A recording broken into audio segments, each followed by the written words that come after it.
Assalamualaikum dan salam sejahtera. Berita impak tinggi untuk minggu ini. Bermula pada hari ini, Isnin 27 September 2021, pada pukul 8.30 malam ini, Biro Banci Amerika Syarikat akan mengeluarkan dua berita impak tinggi bagi mata wang USD, iaitu data pesanan barang tahan lama dan juga data pesanan barang non-defense tidak termasuk pesawat.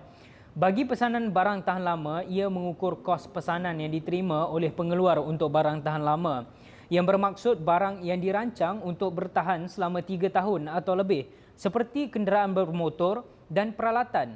Oleh kerana produk tahan lama tersebut sering melibatkan pelabur besar, mereka sensitif terhadap keadaan ekonomi Amerika Syarikat. Angka terakhir menunjukkan keadaan aktiviti pengeluaran Amerika Syarikat. Secara umum, bacaan yang tinggi adalah menaik untuk USD.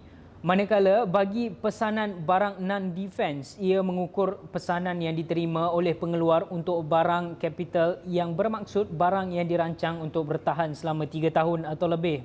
Tidak termasuk sektor pertahanan dan pesawat. Oleh kerana produk tahan lama tersebut sering melibatkan pelabur besar, mereka sensitif terhadap keadaan ekonomi Amerika Syarikat.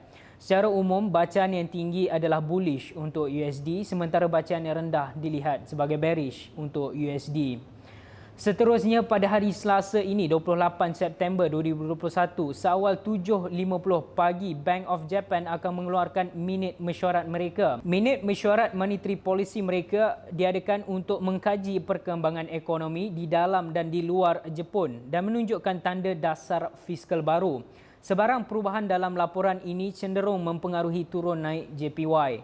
Secara umum, jika BOJ menunjukkan tinjauan hawkish, itu dilihat sebagai positif atau bullish untuk JPY, sementara pandangan dovish dilihat sebagai negatif atau menurun bagi mata wang JPY.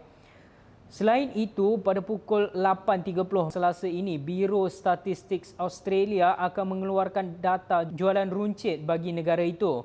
Ia adalah tinjauan barang yang dijual oleh peruncit berdasarkan pada sampel kedai runcit dengan pelbagai jenis dan saiz, dan ia dianggap sebagai petunjuk mengenai perkembangan ekonomi Australia. Ini menunjukkan prestasi sektor runcit dalam jangka pendek dan pertengahan. Pertumbuhan ekonomi yang positif menjangkakan aliran menaik untuk AUD, sementara bacaan yang rendah dilihat sebagai negatif atau menurun bagi mata wang AUD. Bergerak ke hari Khamis ini, hari terakhir bagi bulan ini, iaitu 30 September 2021. Pada pukul 2 petang, National Statistics UK akan mengeluarkan produk domestik kasar. Ia adalah ukuran jumlah nilai semua barang dan perkhidmatan yang dihasilkan oleh UK. KDNK dianggap sebagai ukuran luas aktiviti ekonomi UK. Secara umum, trend kenaikan mempunyai kesan positif pada GBP, sementara trend penurunan dilihat sebagai negatif atau menurun bagi mata wang GBP. Dan pada pukul 5 petang Khamis ini, indeks harga pengguna teras akan dikeluarkan oleh Eurostat. Ia adalah ukuran pergerakan harga dengan perbandingan antara harga runcit sekumpulan barang dan perkhidmatan perwakilan, tidak termasuk komponen yang tidak menentu seperti makanan, tenaga dan tembakau. Ia juga petunjuk utama untuk mengukur inflasi dan perubahan trend pembelian. Secara amnya, bacaan yang tinggi dilihat sebagai positif atau menaik untuk euro, sementara bacaan yang rendah dilihat sebagai negatif atau menurun bagi mata wang euro. Tidak berakhir di situ bagi mata wang euro. Pada pukul 8 malam Khamis ini, Destastis, Pejabat Statistik Kesatuan Eropah, akan mengeluarkan indeks HICP atau Harmonized Index of Consumer Prices. Ia adalah indeks harga pengguna yang dikira dan diterbitkan oleh Destastis berdasarkan metodologi statistik yang telah diselaraskan di semua negara anggota EU.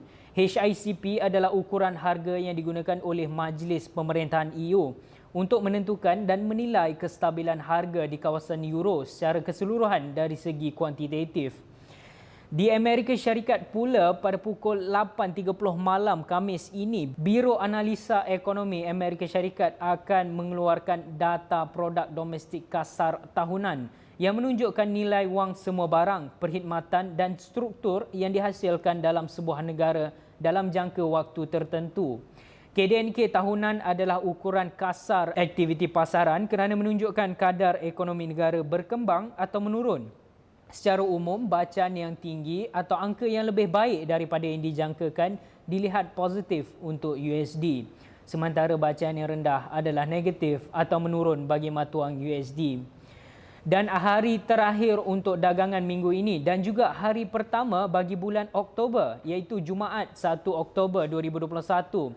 Seawal 7.50 pagi Jumaat ini, The Tenkan Large Manufacturing Index akan dikeluarkan oleh Bank of Japan, menunjukkan keadaan perniagaan keseluruhan syarikat pengilangan besar di Jepun.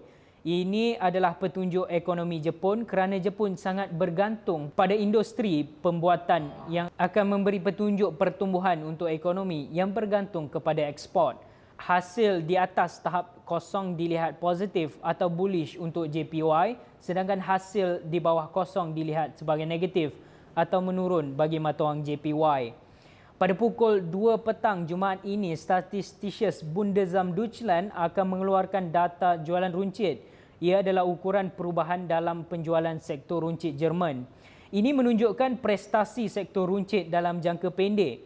Perubahan peratusan menggambarkan kadar perubahan penjualan tersebut. Perubahan ini banyak diikuti sebagai petunjuk pembelanjaan pengguna.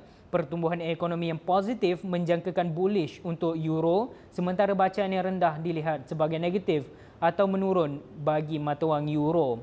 Berita impak tinggi terakhir untuk minggu ini adalah indeks pembuatan yang dikeluarkan oleh Institut Pengurusan Bekalan atau ISM, menunjukkan keadaan perniagaan di sektor pembuatan Amerika Syarikat. Ini merupakan petunjuk yang signifikan dari keseluruhan keadaan ekonomi di Amerika Syarikat. Hasil di atas 50 dilihat sebagai positif atau bullish untuk USD, sedangkan hasil di bawah 50 dilihat sebagai negatif atau menurun bagi mata wang USD. Sekian berita untuk minggu ini. Salam hormat dan Assalamualaikum.